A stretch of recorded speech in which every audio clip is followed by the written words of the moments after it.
शनि, जिसको इंग्लिश में सैटर्न कहा जाता है। लोग क्यों डरते हैं शनि देव के नाम से इतना? क्या शनि देव सबको पीड़ा देते हैं? अगर आप ऐसा सोचते हैं तो नहीं, ऐसा नहीं है। शनि देव को कर्म फलदाता कहा जाता है। कहते हैं जिसके जैसे कर्म होते हैं उसको वैसा ही फल मिलता है। शनि देव जब देने पे आते हैं तो छप्पड़ फाड़ के देते हैं, और जब लेने पे आते हैं तो राजा से रंग बनने में देर नहीं लगती। ज्येष्ठ मास की अमावस्या तिथि को शनि जयंती मनाई जाती है।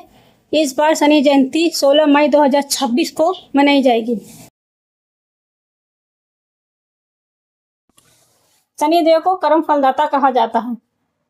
शनि देव की जब महादशा ढैया या साढ़े सती चल रही हो तो उनका प्रभाव स्पष्ट रूप से देखने को मिलता है।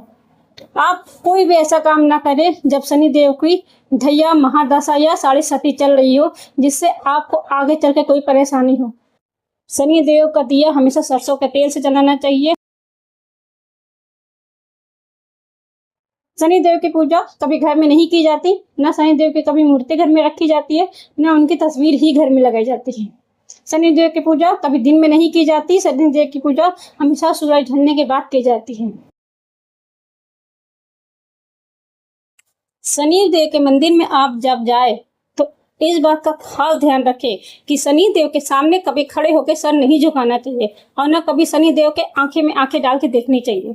आप शनि देव को जब सर झुकाते हैं तो शनि देव के थोड़े साइड खड़े होकर सर झुकाएं, और हाथ को पीछे रखकर ही सर झुकाएं, जैसे आप किसी टीचर के सामने खड़े हों, क्योंकि शनि को एक टीचर की भांति कहा जाता है, और वो टीचर जो बहुत स्ट्रिक्ट है। शनि कर्म फलदाता है। यह एक ऐसे टीचर है जिनके हाथ में छड़ी है। आप गलती करोगे तो आपको सजा मिलेगी ही मिलेगी। तो आप अपनी जिंदगी में ऐसा कोई काम ना करें जिससे शनि देव का प्रकोप आपको देखने को मिले। अगर आप शनि देव के पीड़ा से परेशान हैं तो आप छायादान करिए। छायादान वो होता है जो सरसों के तेल में अपना चेहरा देख के वो शनि मंदिर में दे दिया जाता है, और उस तेल को कभी शनि देव पे चढ़ाया नहीं जाता। शुक्रवार के दिन आप एक चप्पल खरीद के लाए तो उस चप्पल को शनिवार के दिन शनि मंदिर में पहन जाए। आप उस चप्पल को वहीं छोड़ाएं और घर अपने नंगे पैर आए। वो चप्पल कोई और पहन के जाएगा। जब जब वो चप्पल घिसेगी तब तब आपकी जिंदगी से सारी परेशानियों का अंत होगा। शनि भगवान एक बहुत अच्छे ही ग्रह हैं। आप अपनी जिंदगी में ऐसा कोई काम ना करें जिससे शनिदेव का प्रकोप आपको देखने को मिले, क्योंकि शनिदेव कर्म फलदाता है। इनकी नजर हमेशा सब पर होती है। तो आप अच्छे कर्म करते रहिए और अपने